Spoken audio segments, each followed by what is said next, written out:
저는 이번 주에 읽은 책은 디지털 혁신 사용 설명서라는 책인데 제가 아는 분이 쓰셔서 그 책을 이렇게 읽으면서 제가 세 가지만 같이 얘기를 나눌게요. 이런 고민 있잖아요. 지금 시대가 디지털 시대라고 하잖아요. 근데 왜 또 책을 읽어야 되고 오프라인에 필요하고 다 온라인으로 들어가면 되지 않나? 이런 생각들 많이 하잖아요. 근데 이 책에서 보면 제가 이거 다시 단톡방에서 올려드릴게요. 제가 보면 이런 얘기를 하더라고요. 예.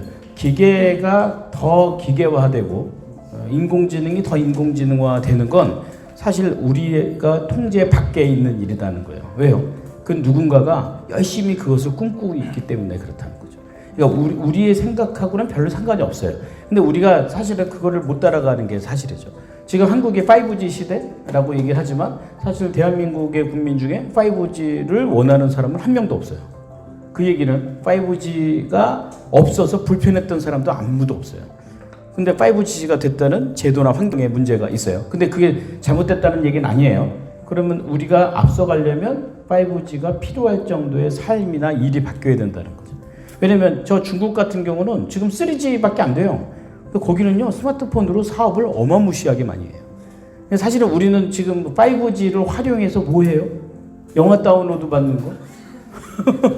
이상한 영상들 보는 거? 뭐 이상한 게임 하는 거?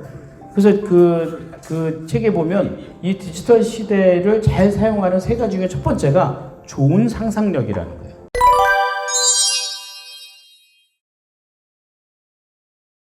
그러니까 우리가 어떤 상상을 하고 있는가라는 거죠. 그러니까 우리가 상상하지 않으면 어떤 일이 벌어지냐면 5G나 지금에 갖고 있는 이런 시스템을 그냥 쫓아가는데 급급해진다는 거죠.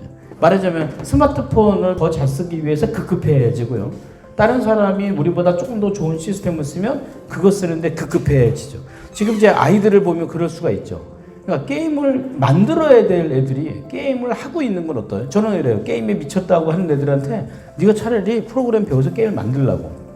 그러면 아마 그는 기존의 게임 안 하게 될걸요.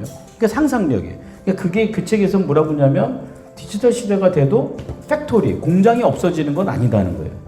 그러니까 물론 공장이 지금 우리가 책상 위에 있는 이런 수많은 제품을 만드는 공장은 점점 줄어들 거예요. 근데 뭘 만들어내는 공장이 필요하죠? 상상력이에요. 상상력.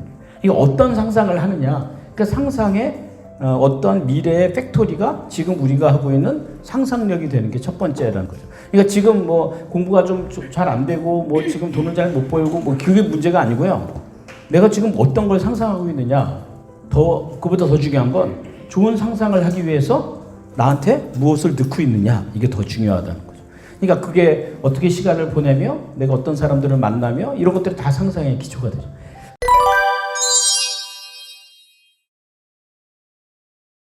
그 책에 보니까 두 번째 능력이 뭐냐? 플랫폼이라는 얘기가 나와요. 근데 그게 참 우리한테 어렵죠. 왜냐면 이건 시스템적이에요. 그러면 우리가 할 수 있는 플랫폼이 소통이에요, 소통.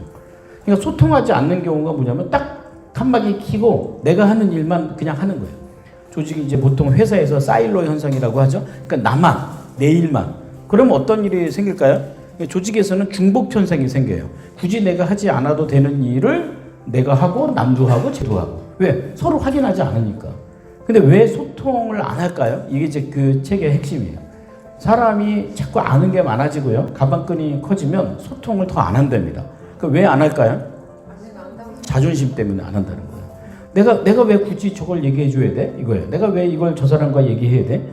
왜 내가 저 사람의 얘기를 들어줘야 돼? 뭐 이런 게 스스로의 자존심이라는 얘기는 다시 얘기하면 기존의 산업화. 그러니까 과거의 산업화 시대에는 전문성이 있었죠. 그 전문성이 사자 들어가는 일이었죠. 그러니까 그 전문성 시대에서는 내가 알고 있는 지식이 바로 돈이 되려면 남한테 주면 돼요, 안 돼요? 안 되거든요. 그러니까 내가 갖고 있는 어떤 그 비소통적인 역할이 자기 자신을 올려준다고 생각한 게 과거 산업화 시대의 시스템. 그러니까 지금의 여기 오는 우리 학생들, 우리 여기 지혜나 재환이나 이런 학생들은 참 보면 피해자예요. 왜 피해자냐면 시대는 디지털 시대인데 배우는 패턴은 다 산업화 시대에 배웠던 패턴을 배우고 있어요. 게다가 부모나 선생도 산업화 시대에 배웠던 사람이 가르쳐요.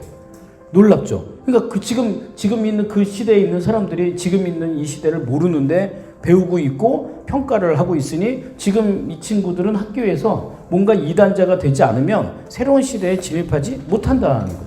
그게 이 소통의 역할이. 그러니까 우리가 어떤 사람과 대화를 나누는 소통도 있지만 내가 미래와 어떤 소통을 하고 있는가, 내가 정말 내 미래에 좀 더 나은 소통을 하고 있는가.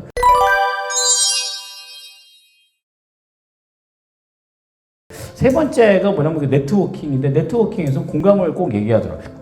저는 이 책이 굉장히 기술적인 면들을 얘기를 하면서도 강조하는 건 뭐냐면, 디지털 시대의 사람은 더 사람다워져야 된다는 거죠. 근데 이게 문제는 그거예요. 우리가 지금 현재 살 때 이런 거 아니에요? 나는 뭐 잘하는지 모르겠어요. 나는 어디로 가는지 모르겠어요. 이런 인생의 방황을 하는 이유가 뭐예요? 너무 많은 정보예요. 너무 많은 정보에서 자기에 대한 가치관이 없다 보니까 계속 흔들릴 수밖에 없어요. 옆에 있는 보면 어때요? 비교하죠. 저 사람이 보면 이거 해야 될 것 같고 저거 해야 될 것 같고. 근데 근본적인 건 뭐냐면 자기가 스스로 자기와의 공감이 없다 보니까 다른 사람에 대한 존중이 없는 거예요. 그러니까 다른 사람에게 서로 존중해주면 돼요. 네. 근데 그 존중이 없다 보니까 그냥 수많은 정보와 기술이 나오니까 그거 배우는데 급급하느라 옆에 있는 사람을 놓치면 결국 어떻게 되냐면 이 디지털의 연결 네트워크 시대에 자신의 존재 가치를 잃어버리면 어떻게 돼요? 휩쓸리죠. 휩쓸리면 그냥 쪼개져 버리는 거죠. 지금의 이제 홈 네트워크라고 하죠. 집에 있는 모든 가전이 어때요? 연결이 되겠죠. 그런 얘기 많이 들어보셨죠. 이 홈 네트워크에서 가장 중심되는 가전은 뭐예요? 냉장고예요. 냉장고가 24시간 전기의 동력을 받고 있기 때문에. 그러니까 나중에는 우리가 어떤 제품을 구매를 할 때 브랜드를 갖고 구매하지 않고 뭐가 연결돼요, 안 돼요? 공감이 돼요, 안 돼요? 서로 연결 안 돼요. 그러니까 우리 집에 냉장고를 살 때 이 냉장고가 우리 집의 테레비와 연결이 돼요, 안 돼요? 이런 고민을 갖고 하기 때문에 그런 연결성이나 공감성이 만약에 떨어지면 어때요? 그 제품의 가치는 의미가 없어져요. 그러니까 우리가 지금 기존의 산업화 시대에서 지금의 이 사회를 이해하는 거 어때요? 아주 어려워져요. 지금 아마 최근에 우리 자동차 하시죠? 자동차는 어때요? 지금 사람과 연결이 돼요, 안 돼요? 뭘로 연결돼요? 그렇죠. 스마트폰으로 앉으면 블루투스로 바로 연결이 되거든요. 그럼 앞으로는 자동차를 살 때 이렇게 될 수도 있어요. 내 핸드폰과 이게 연결이 돼요, 안 돼요?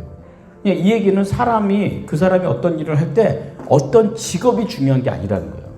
그 사람이 하고 있는 일이 누군가와 어떤 공감의 연결을 갖고 있느냐. 만약에 그 공감의 연결이 안 되면 그 직업은 오래가지 못한다는 거예요.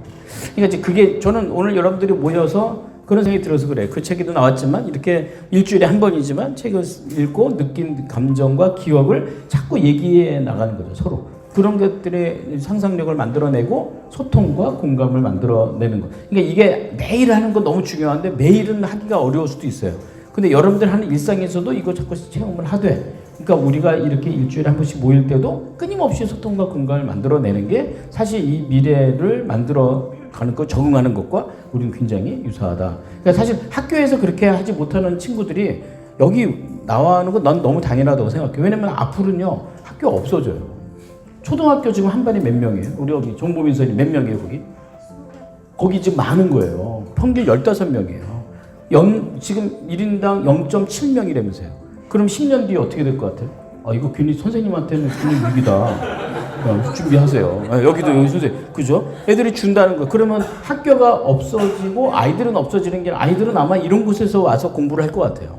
그럼 학교 건물은요? 학교 건물이 필요한 사람들 있죠, 지금. 누구요? 노인들, 장애자들은 건물이 필요해요. 공간이 필요하죠.